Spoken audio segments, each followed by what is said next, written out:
What if I told you that four ordinary men, not action heroes, not tech geniuses, not special agents, walked into the most secure diamond vault in the world and walked out with $100 million worth of diamonds? No guns, no violence, no Hollywood explosions, just patience, planning, and one catastrophic mistake that changed everything. This is the story of the Antwerp Diamond Heist, the greatest robbery in human history. To understand how this heist happened, you first need to understand Antwerp. Antwerp, Belgium, is not just any city. It is the diamond capital of the entire world. More than 80% of the world's rough diamonds pass through this one city every single year. And at the heart of Antwerp's diamond trade sits a single building, the Antwerp Diamond Center, a fortress disguised as an office building. Inside this building was a vault, and this vault was not an ordinary vault. It had a 100 million possible combination lock, a seismic sensor that detected any vibrations, a magnetic field that triggered alarms if disturbed, a Doppler radar motion detector, a lock that required a unique key that had never been duplicated in history. Every single diamond dealer in Antwerp trusted this vault with everything they had. Some kept their entire life savings inside in the form of diamonds and gold. The vault was considered completely and totally uncrackable until four men decided to crack it. The leader of this operation was a man named Leonardo Notarbartolo. He was not what you would expect. No muscles, no weapons, no criminal record that would make you nervous. He was a quiet, charming, well-dressed Italian man in his 40s. He looked like someone's friendly uncle.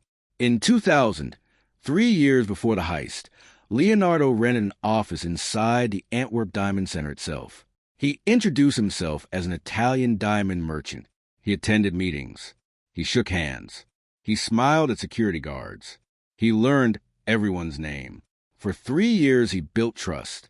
For 3 years, he studied the building. For 3 years, he mapped every camera, every sensor, every guard rotation, every weakness. He was not robbing a vault. He was studying one. By 2003, Leonardo had assembled his team, 4 men total. Each one had a specific role. The genius, the man who could crack any lock ever made. The monster, the largest and strongest of the group, responsible for carrying everything. Speedy, the fastest hands on the team, responsible for sorting and bagging diamonds at speed. And Leonardo himself, the planner, the face. The man who had spent 3 years becoming invisible inside the building he was about to rob. They called themselves the School of Turin, a group of professional thieves from Italy who had pulled off smaller jobs across Europe for years. But nothing like this. Nothing even close to this. The weekend of February 15th, 2003 was chosen deliberately.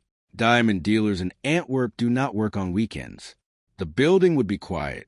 Guards would be minimal. And they had a 3-day window before anyone would notice anything missing. On Saturday night, Leonardo and his team entered the building. They had already disabled the magnetic field sensor, using a simple device Leonardo had built himself after months of study. They moved through the building like ghosts. Calm, quiet, focused. They reached the vault door, the 100 million combination lock that had never been defeated in history. The genius kneeled down and went to work. What happened next is still debated by security experts around the world. The exact method they used to crack the vault has never been fully confirmed, but investigators believe they use a combination of a specially made tool inserted into the lock mechanism and a light sensor to detect the movement of the internal tumblers. It took hours. The team worked in near total silence, taking turns, resting, eating food they had brought with them. At some point in the early hours of Sunday morning, the vault clicked open. 160 safe deposit boxes sat in front of them. They opened every single one. What they found inside was almost impossible to believe. Diamonds, thousands of them. Loose stones, cut stones, rough stones, diamonds sewn into hidden pockets of clothing, diamonds hidden inside film canisters, diamonds hidden inside hollowed-out books, gold bars, cash in multiple currencies. Jewelry worth millions. Diamond dealers had hidden their wealth in ways nobody was supposed to ever see. The team worked fast. Sorting, bagging, packing. They moved with the efficiency of people who had rehearsed this moment 1,000 times. By Sunday morning, they were gone.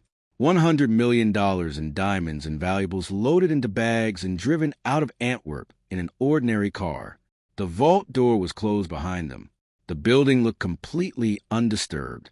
Nobody knew anything had happened. Monday morning arrived. Diamond dealers began arriving at the Antwerp Diamond Center for a normal working week.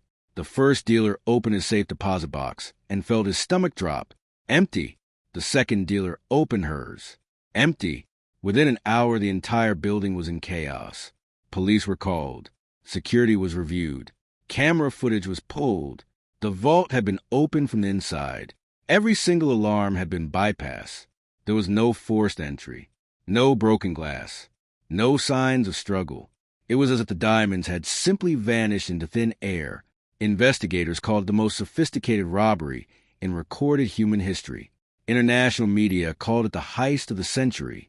And the four men responsible were already back in Italy, sitting down to dinner, completely relaxed. They had pulled off the perfect crime, until a half-eaten sandwich changed everything. Here is where the story takes a turn nobody expected.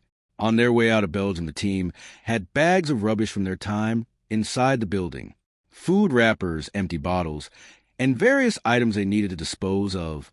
Leonardo was responsible for disposing of the rubbish in a forest outside Antwerp. But Leonardo made one mistake. He did not go deep enough into the forest. A local man walking his dog 2 days later discovered bags of rubbish dumped at the edge of the trees. He looked inside and found diamond wrappers, broken safe deposit box hardware, and a half-eaten sandwich. He called the police. Forensic investigators descended on the scene immediately. They recovered DNA from a half-eaten sandwich. They found partial fingerprints. They found receipts and wrappers with traceable origins. Within weeks, the DNA matched Leonardo Notarbartolo, a man with a rented office inside the Antwerp Diamond Center. The trail led directly back to him. Leonardo Notarbartolo was arrested in Italy and extradited to Belgium. He was tried and convicted and sentenced to 10 years in prison. 3 of his 4 teammates were also eventually identified and convicted. But here's the part that drives investigators absolutely crazy to this day. The diamonds were never recovered. $100 million in diamonds simply disappeared. Despite years of investigation, international cooperation between police forces, and Leonardo himself being questioned extensively, the diamonds were never found. Leonardo served his sentence and was released. He has never revealed where the diamonds went or who else was involved in moving them. To this day, the full truth of what happened to the Antwerp diamonds remains one of the greatest unsolved mysteries in criminal history. So, what made this the most brilliant robbery ever pulled off? 3 years of preparation disguised as normal life. A team of specialists, each with a unique role. A perfectly chosen window of time. A vault that had never been cracked before and has never been cracked since. Complete silence during and after, and diamonds that were never recovered. The only mistake was a half-eaten sandwich left too close to a road. $100 million. Lost forever because of leftover food. If Leonardo had walked 20 meters deeper into that forest, the Antwerp Diamond Heist would have been the perfect crime, and nobody would ever have known it happened at all.